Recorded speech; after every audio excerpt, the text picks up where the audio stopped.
Damn, son, where'd you find this?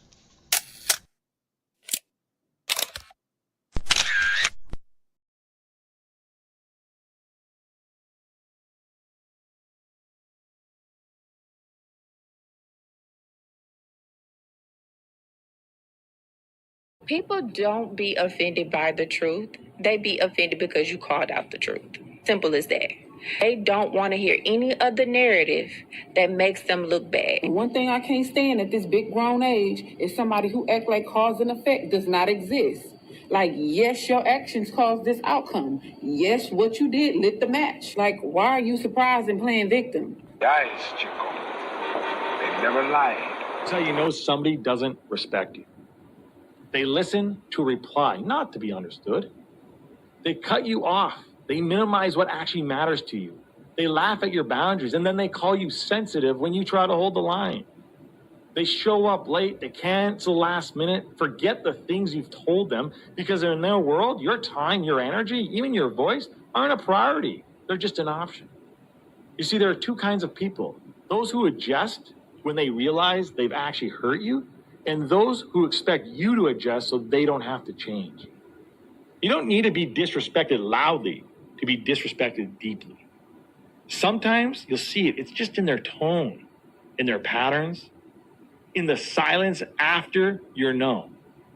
Respect isn't what they say when they're watching. It's how they act when they think you'll tolerate it. Mantra, slave song, slave ship, rip skin, made me rip bones. But no matter how close I am, my ancestors speak. They tell me the tide is in front on us like we're weak. I haven't been getting sleep. Longing to sing until I surpass peak. Until they think we are equal, please. All I want is peace. My ancestors beat drums until their bones would bleed. Begging the generations remember our story.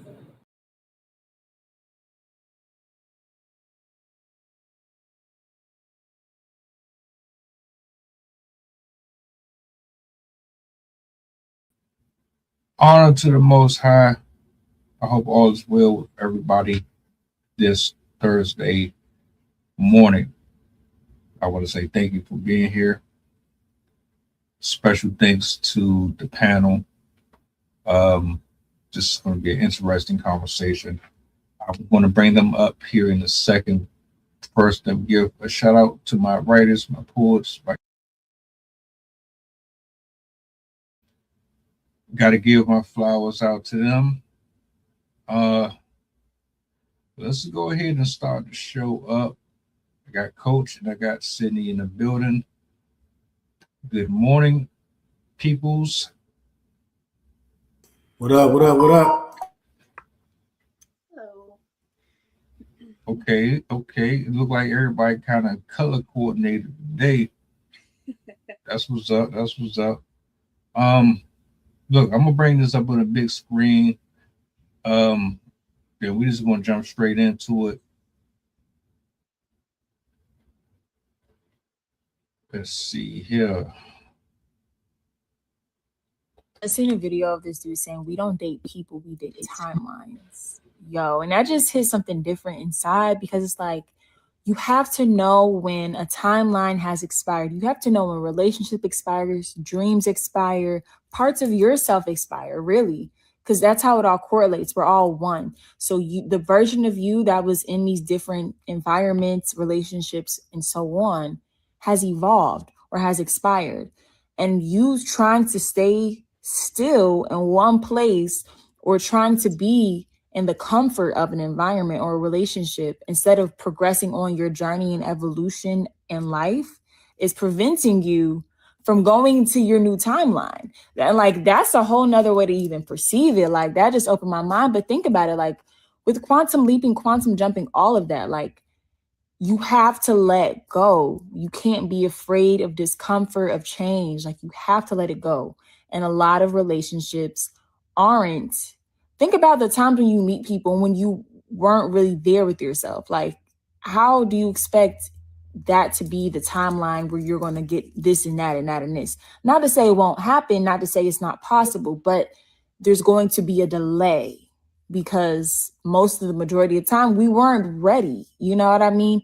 You have to know who you are deeply and know what you want in love and know what you desire in life to know the timeline that you need to be in, that you want to be in. And a lot of the time, it's not going to be from past relationships or partners where you didn't love yourself 100%, or where you were in lack, or were you in struggling and poverty and poor, just debt, doubt, all these things. A lot of relationships from our past selves where we weren't, you know, and it's a continuous journey, but where we weren't loving ourselves more is not where the timeline of wealth is going to be. And that's just so real. Like, that shit just opened my mind. And so it's important that we know when things expire. Know when things expire in your life. Things have expiration dates. And the more you are aware of knowing, like, this don't feel right, I'm not supposed to be here anymore, then that's when, okay, you're in a whole new timeline now. That was how I felt when I quit my job earlier. I was just like, I am not supposed to be here anymore. I got to go. I don't know what I'm going to do, but I know I ain't supposed to be in here no more. That my time has expired. So be mindful of yourself. Listen to yourself and your heart and your gut, your soul, because it's telling you, but don't neglect it. Love that. I love that. Shout out to her, man. Shout out to her. When to know it's time to evolve, let go, move on.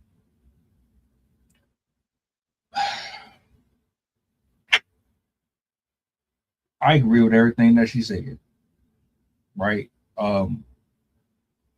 I've evaluated myself. I've put that picture frame chalkboard in front of me, and I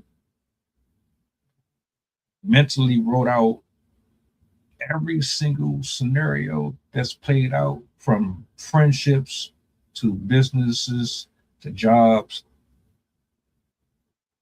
Put ABC underneath all of it, checked out why this didn't work out, what mindset I was in when I was dealing with this person and that person. How did it make me feel? What were the sub parts to it? I categorized all of those. Like, the older you get, you really lock into that type of stuff. And fortunately, you live long enough, if you are blessed, to be able to compartmentalize it and then move according after you realize that, yeah, I shouldn't have been so angry and disappointed when I was really being taught a lesson. What's your initial thoughts on the video? Anything that she said that you want to highlight first? And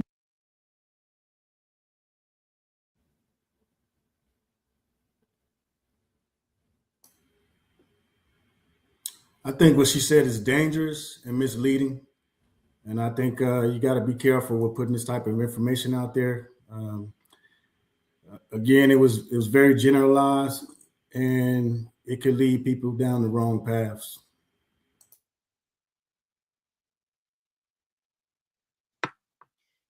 I was going to say that a couple different perspectives. One,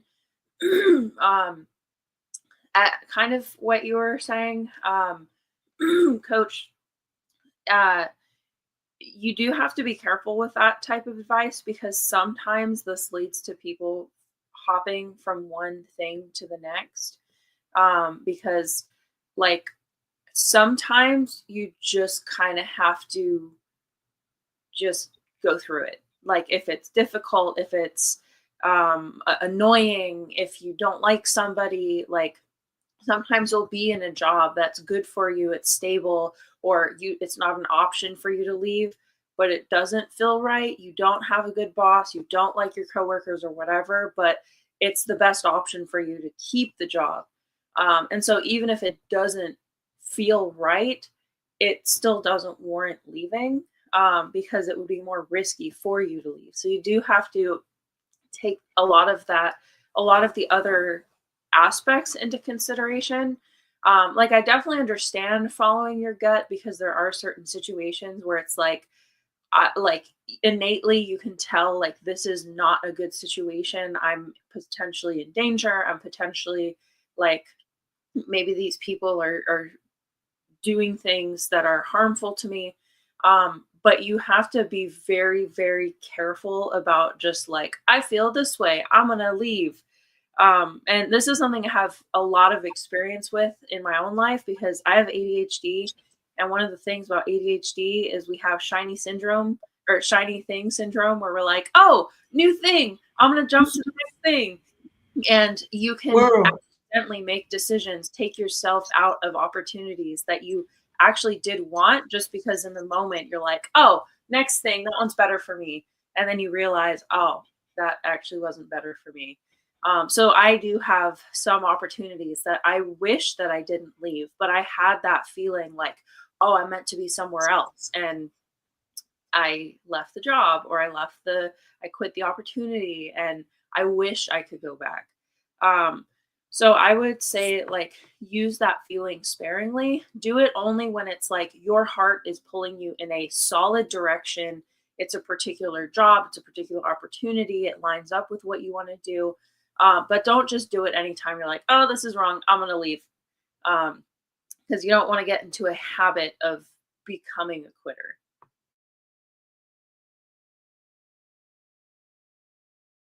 Mute. Yeah, I don't know why that keep happening. I'm not necessarily sure that she was telling people to give up when they get frustrated. I think what she was saying, and at least that's from my perspective, is she's saying,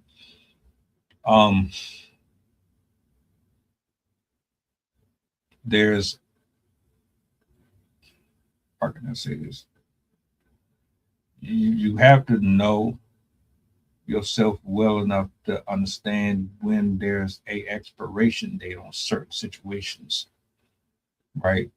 Now, for me personally, God will put you in scenarios that's uncomfortable, and for your level up, and for Him to be acknowledged for having a presence in the blessings that you're asking for, it may require you to go through a season or a test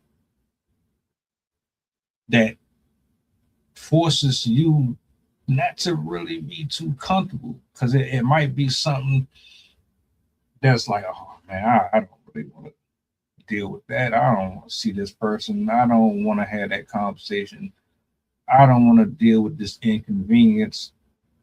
They doing this and they doing that, and or I don't want to have to face my vices. I don't want to have to hold myself accountable for this or that.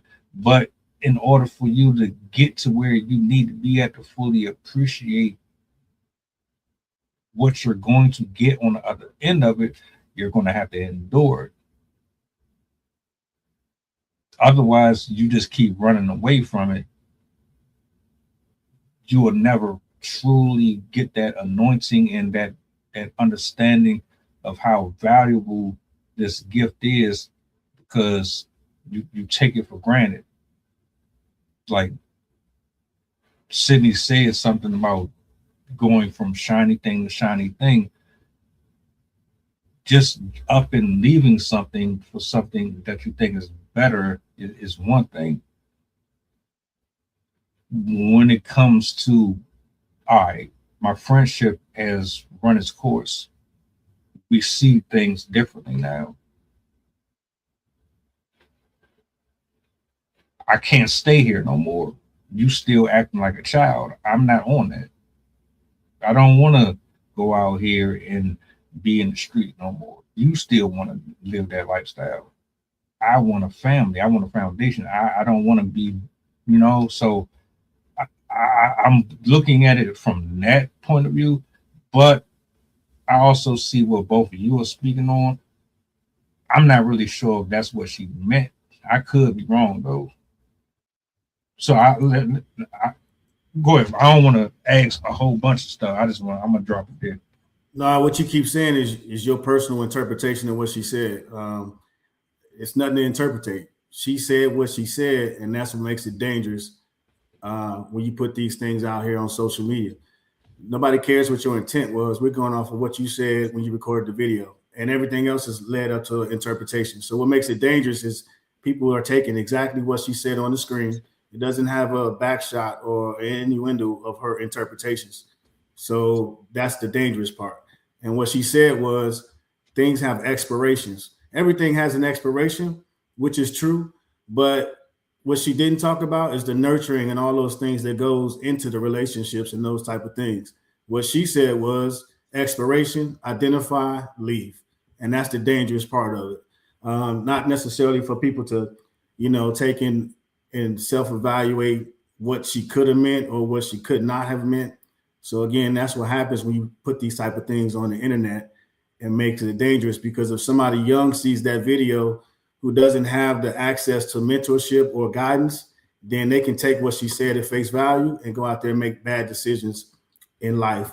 So again, talking about past relationships, you have to be careful with that, because one of the things that people do is they take hurt, they take trauma and stuff from past relationships. They don't heal. So if you don't heal and you just move on to the next one, now whatever relationship you come into counter with, whether it be personal or professional, now those past traumas are bleeding into that new relationship.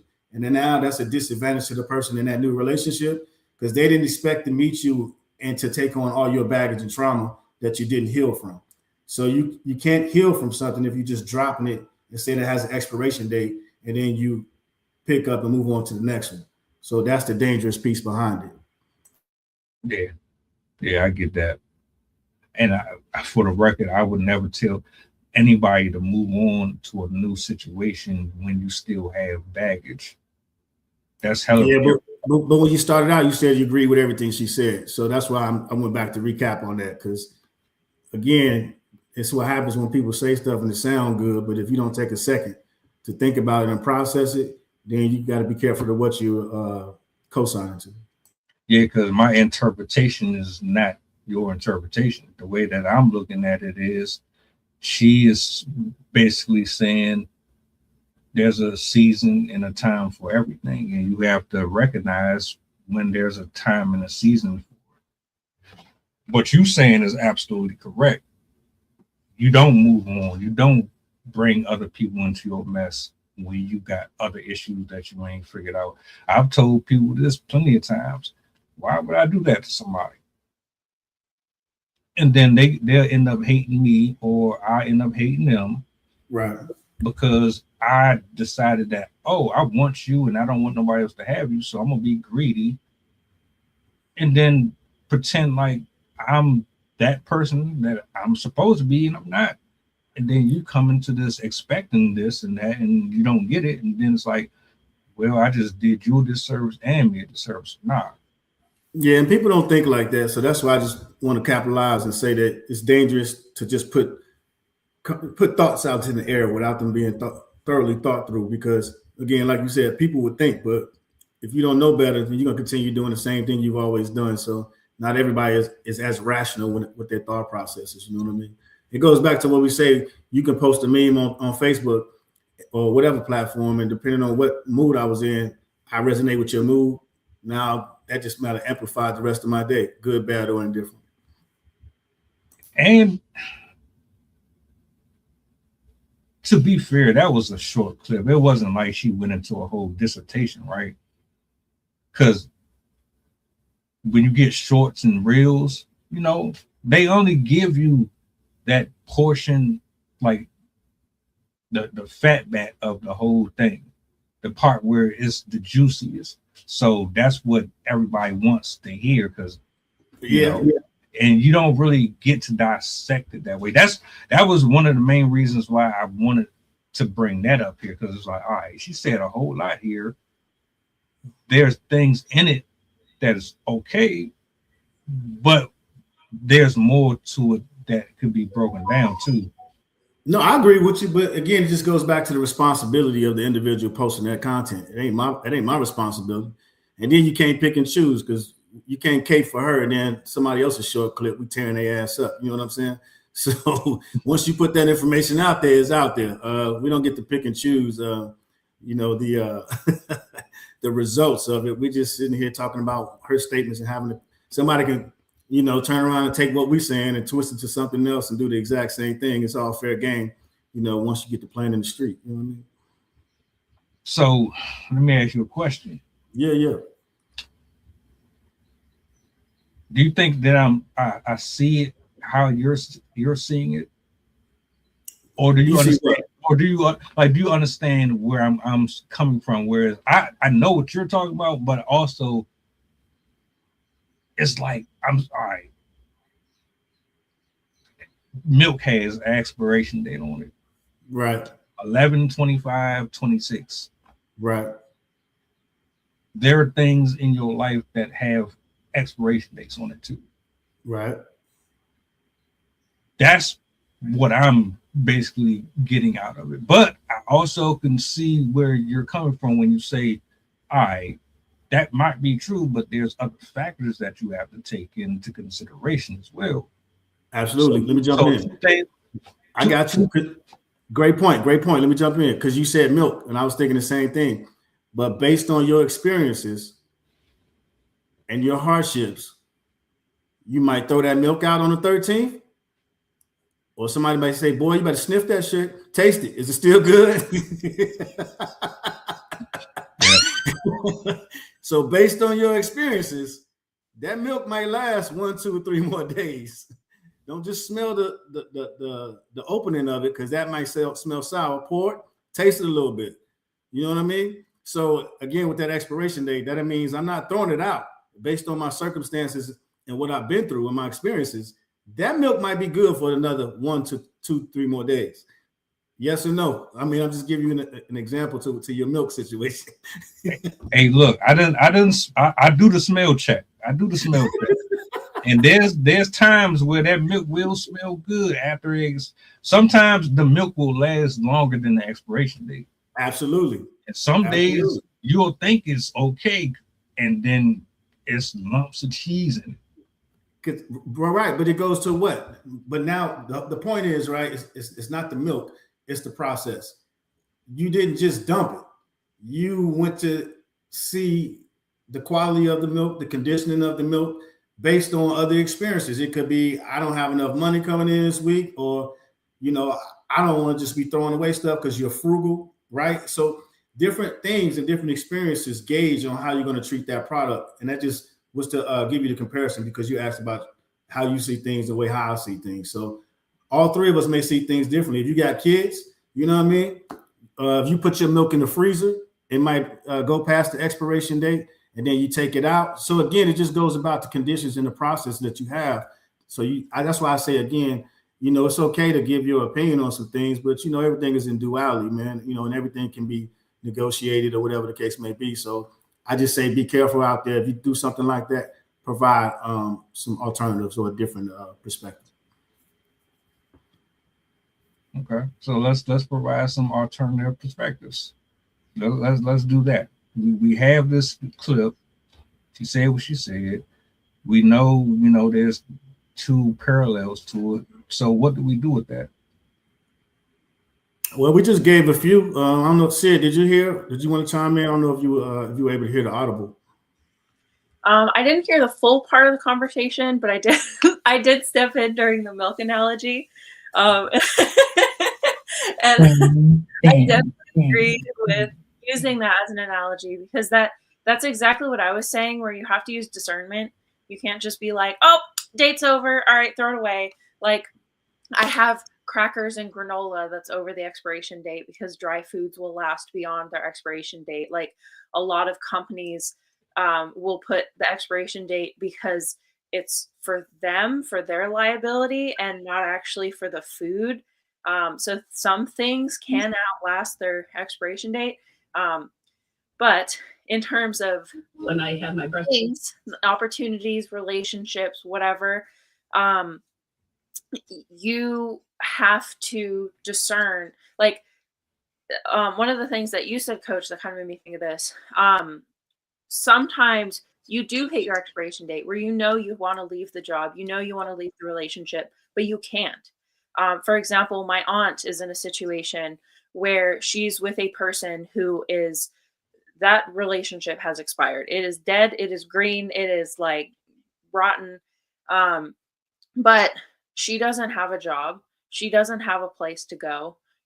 So she would basically have to choose between leaving this expired relationship or being homeless. And so she is choosing to deal with the situation she's in because that's her only option.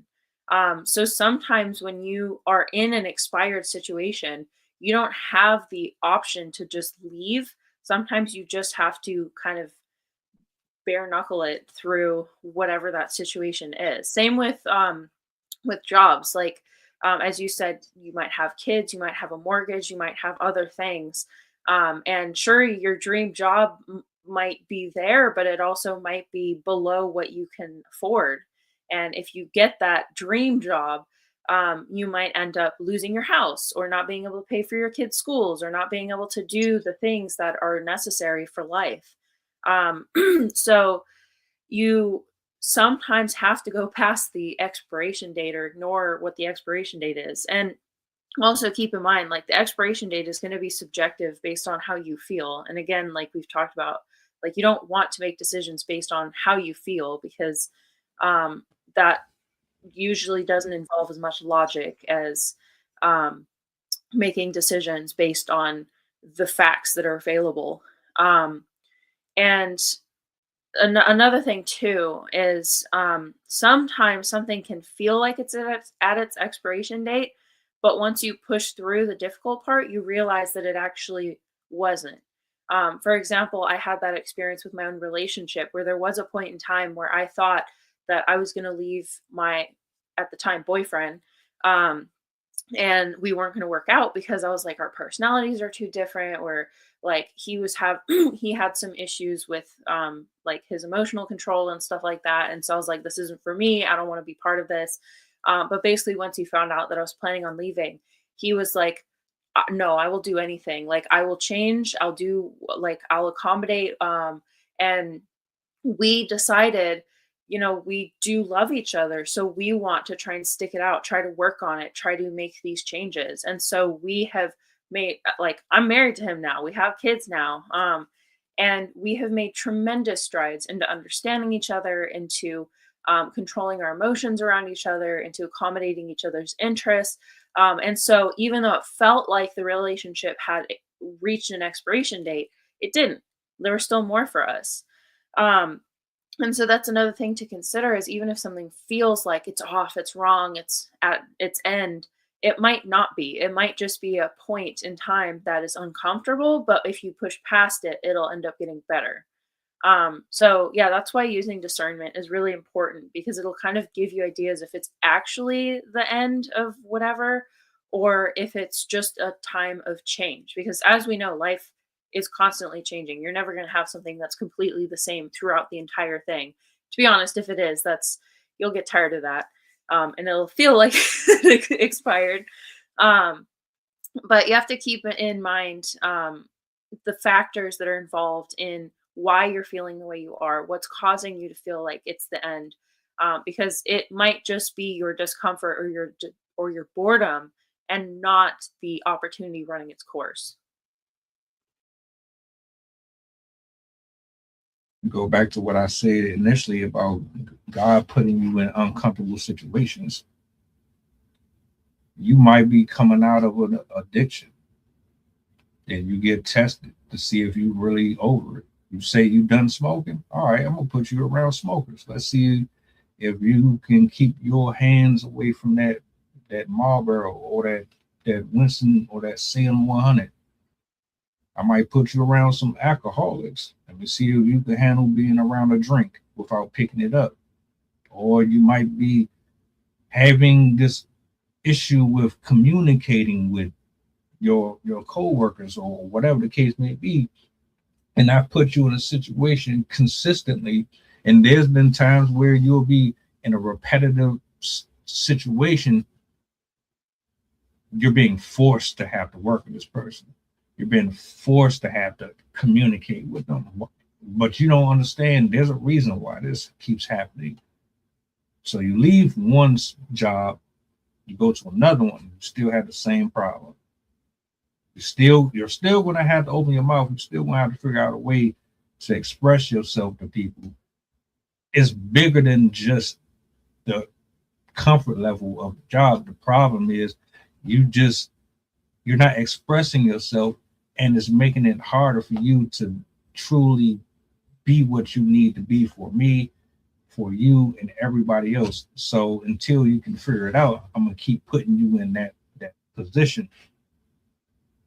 That's the only way you're going to be able to grow. You're going to have to go through it to get to it. In that sense, I agree, right? I don't know. I might have to turn off one of my cameras. I think the discernment is the problem here, but it all boils down to it. You got to know that you know. The uncomfortable part about this is when you say, all right, it's either,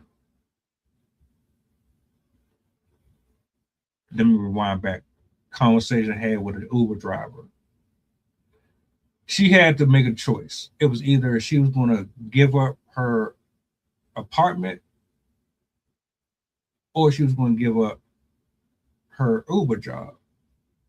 She couldn't afford to pay and cover both. But in order for her to keep the apartment, she had to keep working. But she can't work if she can't do Uber. Her car was her job. So I don't know where she is right now. That's a tough position for anybody to be in. What do you rely on? What's the expiration date there? Now we operating off of, all right, do I move on faith? And then I just say, you know what, I'm gonna have to take the car. I need to work. And if I gotta live inside the car and drive, and then maybe find me a hotel or something to stay in while I'm doing this until I can actually get, then that's what I'm gonna have to do. Or do I say I'm gonna take the apartment and then I'm gonna have to find a job, which is probably gonna be harder because I don't have a license, or I have a license, but I don't have a vehicle. So I'm gonna have to get on the bus and the train, and you know how long it's gonna take before I actually get hired for something. It sounds like you made not you, but it sounds like the person in this scenario made a series of bad events, bad decisions, and bad choices. You shouldn't be relying on faith. You should be relying on the plan. The problem is too many people running around here saying, well, God's going to show me a way, or he's going to help me get out of this situation. No, you need to get a plan. You need to execute that plan. And if that didn't work, you need to come up with another plan and execute that plan. It's too many people out here that's sitting around waiting for things to be gifted to them, and versus getting up and going out and getting it themselves. We live in an era where people will sit around online and wait to become famous and monetize versus getting up, going to McDonald's, getting that job so they can pay for that internet they need to try to monetize off that dream that they want. You got to get up and pour into yourself, and people aren't pouring into themselves. This day and age, if you think it's okay to quit a job and you don't have another job already lined up, then there's probably something wrong with you. All you have to do is look at what's going on in the world, and people think that it can't happen to them. And that's the entitlement. So it goes back to having a plan, and a plan A and a plan B and a plan C. And there's no reason why there's so many jobs out there that people think they're better than, or the jobs are lower or beneath them. America is a land of opportunity. You can do what you want to do. And the problem is people are choosing what they don't want to do versus what they need to do. You need to get up, go out there if you want a place to stay, and go out and put the effort into it. And you can talk about the system, and you can talk about how all these things are designed against you. But if you didn't put the due diligence in so that you're set up to succeed at whatever age that you are in life, then there's a series of events that have allowed you to fail along the way. You have to take accountability of those actions that you failed at or you didn't put forth the effort into. And then you go back and see where you failed. And those are those experiences called checks and balance, lessons learned, after actions, whatever it is your terminology or your verbiage or the jargon you want to use for it. You have to go back and look at where you didn't succeed. And then you got to go back over that, retrace your plan. And then the next time you go out to execute, put that much energy into it. At whatever stage you are in life, whether you're in your 20s, 30s, or 40s, there's no reason for you not to be succeeding at some level. At some point, you made a decision and you didn't go back and take the accountability of your decisions. And now people are looking for other ways or other handouts. Hence the young lady saying, she said, compartmentalize. You compartmentalize what? It sounds like it wasn't a lot of success in those relationships. So if you compartmentalize some things, that means you're isolating them and you're trying to move on from it. So you didn't get the lessons learned and the things that the value from that situation and that experience because you compartmentalize it. So are you going back? And then to use that food analogy, if you don't eat all your food or you get leftovers, you compartmentalize. You put it in a to-go tray or Tupperware, you put it in the refrigerator. Now your problems are sitting in that refrigerator. And then when your problems go off again because your stomach starts to growl. Do you go back and get that meal or you just leave it there and go get another meal until you're satisfied, meaning you're no longer hungry? So again, it just depends on whichever analogy you want to use. I think they're all consistent across the board, but it boils down to your individual decisions. What you guys have been saying reminds me of this comic that I have seen before, where there's a man stuck on an island, and he just keeps praying like, God, please help me. And someone in a boat comes by and says, hey, like, do you need help? And he says, no, God will save me. And then somebody comes by in a plane and says, hey man, do you need help? You're stuck here. No, God will save me. And then a helicopter comes by and like, hey man, do you need help? No, God will save me. And then the guy ends up passing away and going to heaven. And he's asked God, why didn't you save me? He's like, dude, I sent you a boat, a plane, and a helicopter. What more did you need? And it's, I think, the perfect example of, like, some people just are waiting around for what they want the most, not for what they think is the smart opportunity. Like, I have met friends like that where they have got like, I need a job, and they get job offers, but they're like, no, I don't want to work there. And that's, again, it goes back to discernment where you have to understand the risks of the choices that you're making. You might not want the thing that comes to you, but if it's something that you need, you're going to have to be willing to do it. Like, this kind of makes me think of the mindset that my mom taught me. Like, she grew up in a her and 3 siblings, they were not very wealthy. My mom's mom died of cancer when she was 16. And they struggled. And my mom would say, like, when I was in college, I used to eat toothpaste because it's the only thing that like put flavor in my mouth. And she has always coached me, even if you don't want to do it, if it's the option that you need to do it. Don't just like, no, I don't want to do it. I want this very specific thing. If you have an opportunity in that moment that when you need it, take that opportunity, even if it's not perfect for you, because there's always going to be opportunities later that fit more with what you want. And when you are in a situation where you're struggling, wants cannot take priority because you are in survival mode, whether it's you don't have enough money, you don't have enough food, you don't have enough support, whatever it is. You have to take what you can get just to survive. You cannot be picky if you're homeless. You cannot be picky if you're extremely poor or about to lose the house or whatever the situation is. And so people need to keep that in mind, especially nowadays with endless opportunity, or I would say endless options, not opportunities necessarily.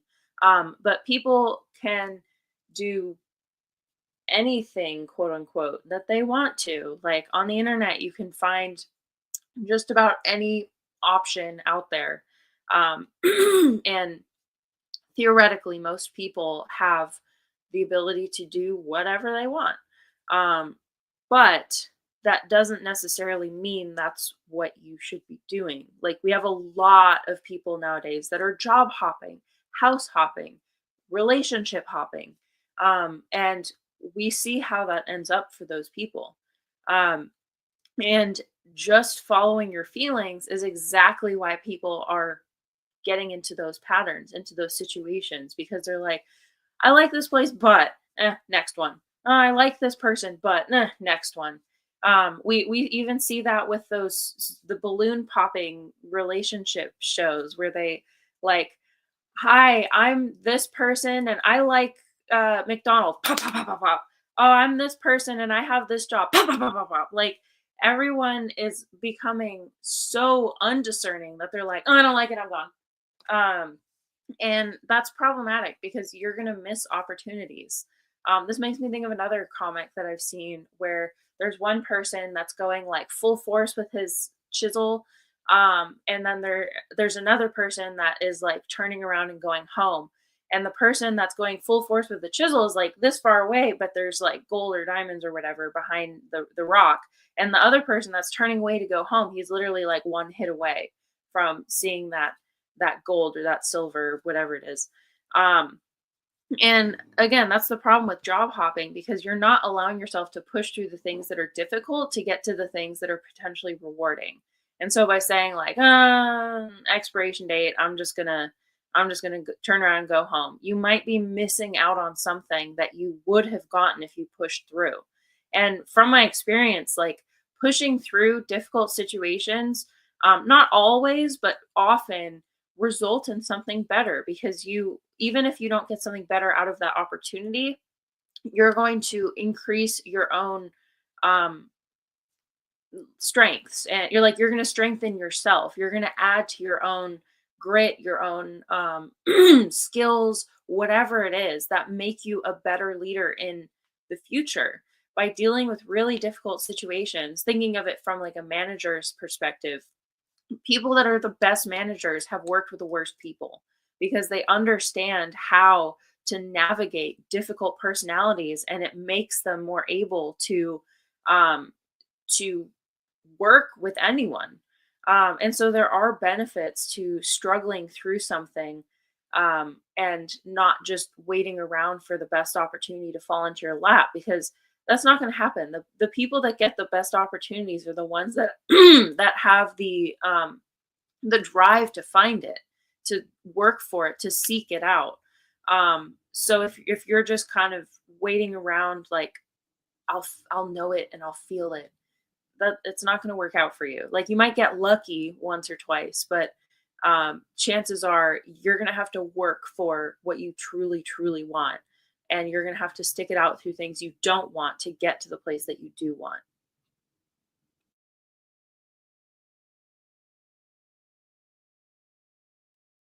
Well, let's wrap it up like this. What does it look like to effectively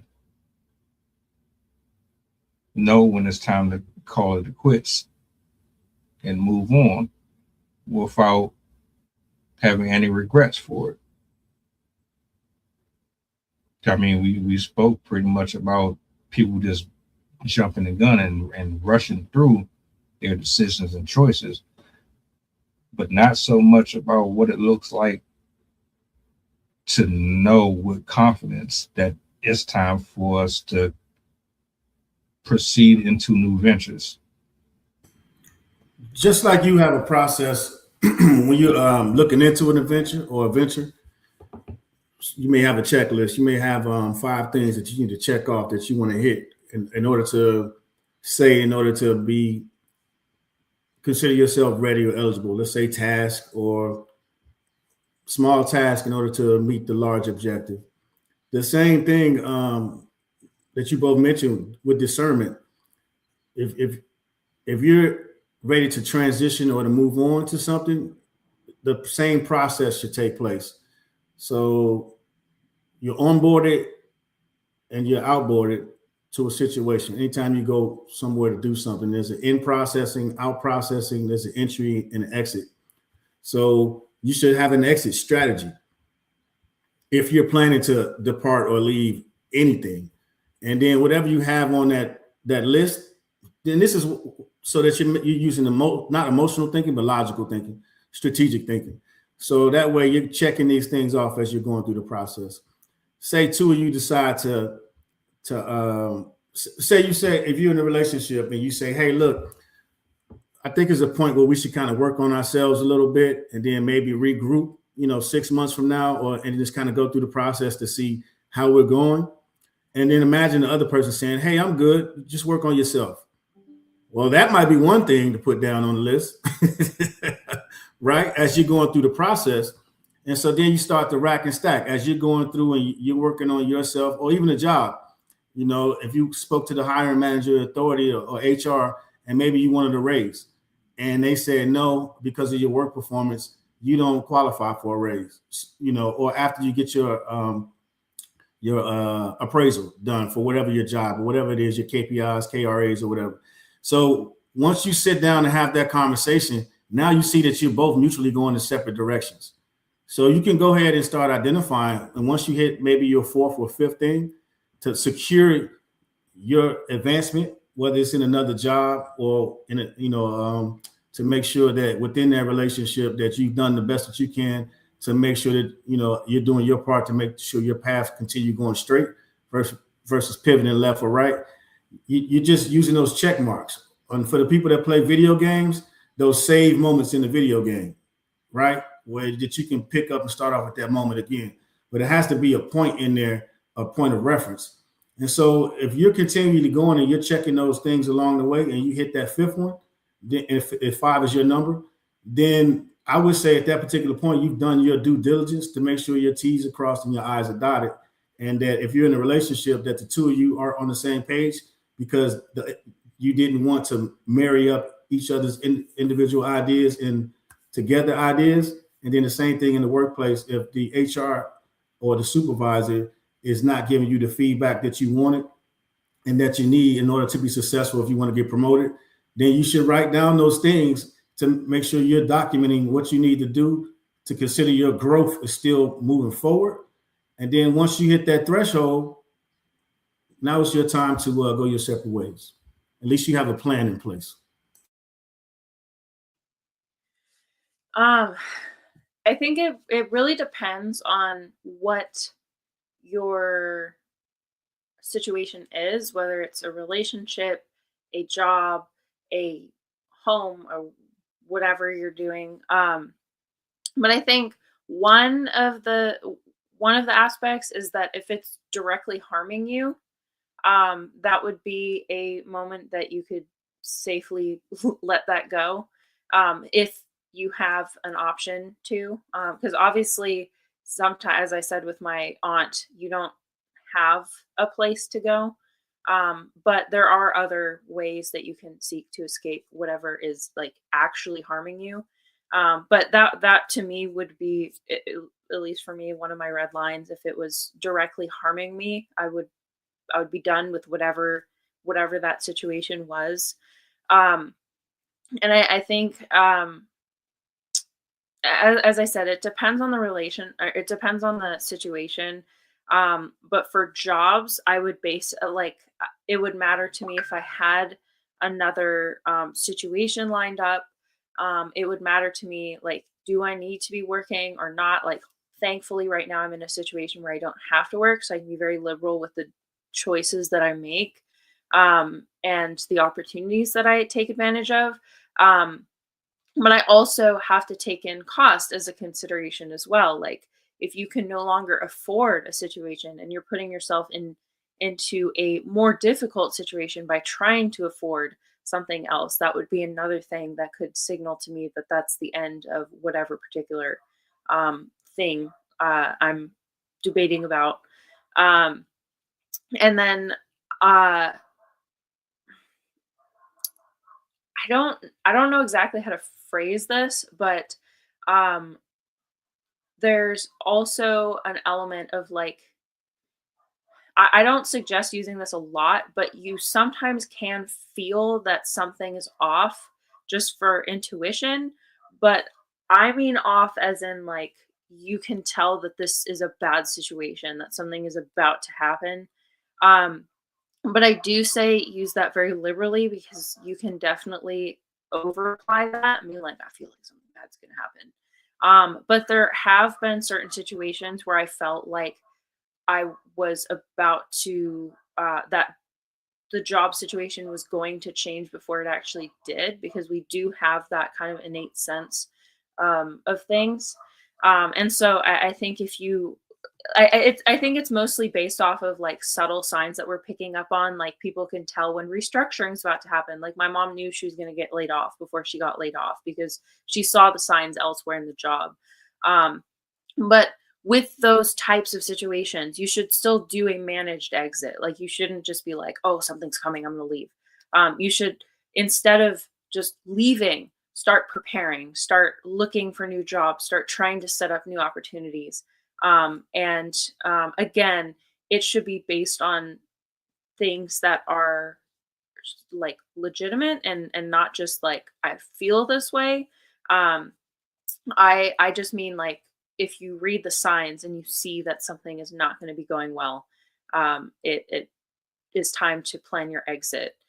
Same with relationships. This could definitely apply to relationships where you might feel something is off about this person, and I mean like they feel like they're.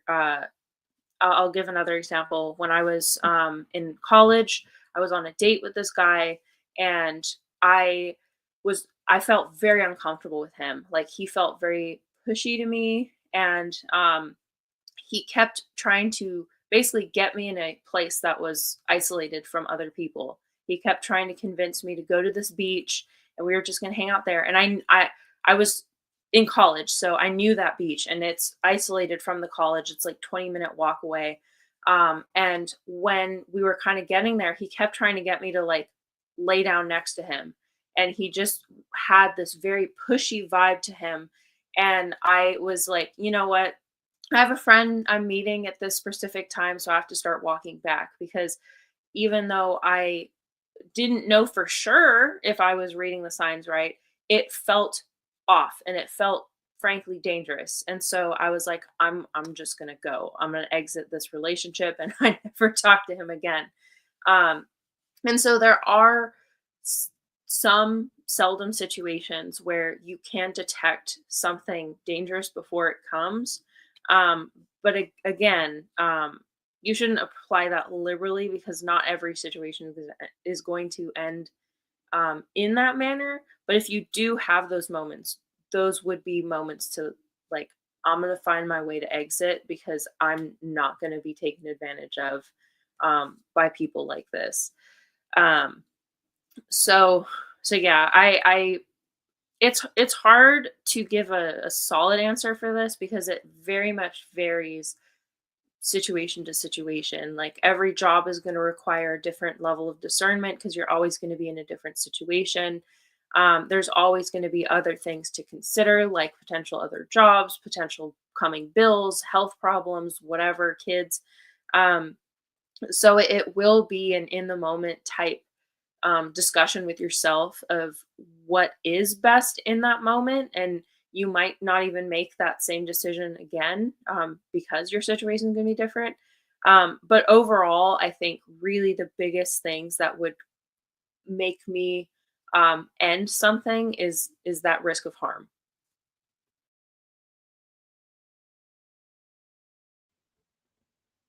Beautifully said. This was a nice one. A nice one. I'm gonna chop this one up as soon as we get up off here. I say thank you to both of you for pulling up this morning. I hope y'all got something out of it. Salutes to the people in the building. We'll be back later, 7 o'clock. I'm going back into the lab. You guys have a blessed one. Hopefully, y'all got a chance to scan that QR code. I don't know where the other ones at. They just pick and choose where they want to show up for some reason. Like, I don't get it. I'm gonna have to. They know their expiration date. No. Bang, bang. Yeah. Touche. Hey, we out here though. Y'all enjoy the rest of y'all day, man. Mantra, slave song, slave ship, risking, made me rip bones. But no matter how close I hide, my ancestors speak. They tell me the tide isn't front on us like we're weak. I haven't been getting sleep. Longing to sing until I surpass peak. Until they think we are equal, please. All I want is peace.